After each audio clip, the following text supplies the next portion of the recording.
Agradecemos a todo el equipo de la Ciudad del Ruido: Jonás Campos, Raúl Ponce, Jerónimo Martín y Andrés Lupone.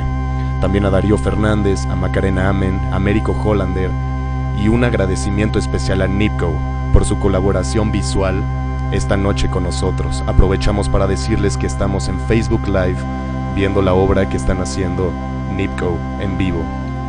A nombre de Mateo Sánchez, Sebastián Rojas y esta voz que escuchan, Bruno Moya, gracias por ser parte de la Ciudad del Ruido.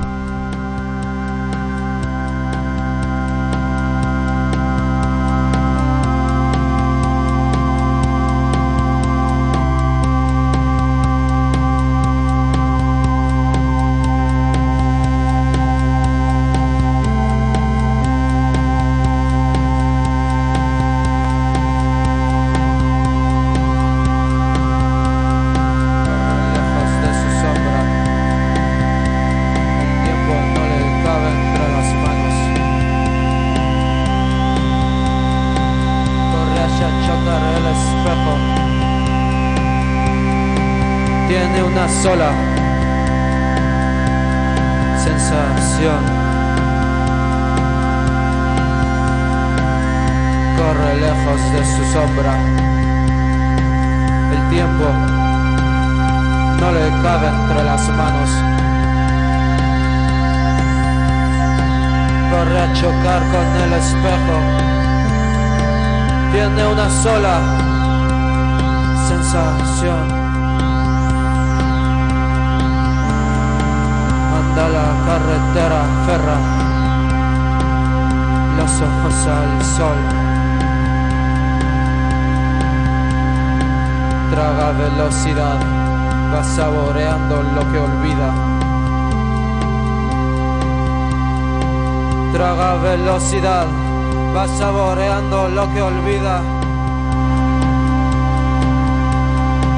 Traga velocidad, no está en ningún lugar todavía.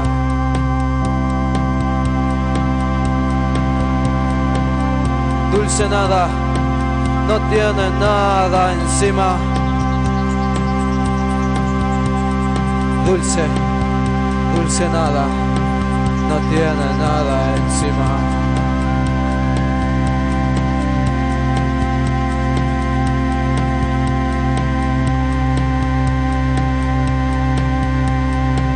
Traga velocidad, va saboreando lo que olvida. No está en ningún lugar, no está en ningún lugar todavía. Dulce nada, no tiene nada encima. Dulce nada, no tiene nada encima. Dulce nada, no tiene nada encima. Dulce nada, no tiene nada encima.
Mañana en punto de las 12 de la tarde en el programa de Martín Delgado va a tocar una gran banda llamada Systil. No se la pueden perder. Gracias por escucharnos.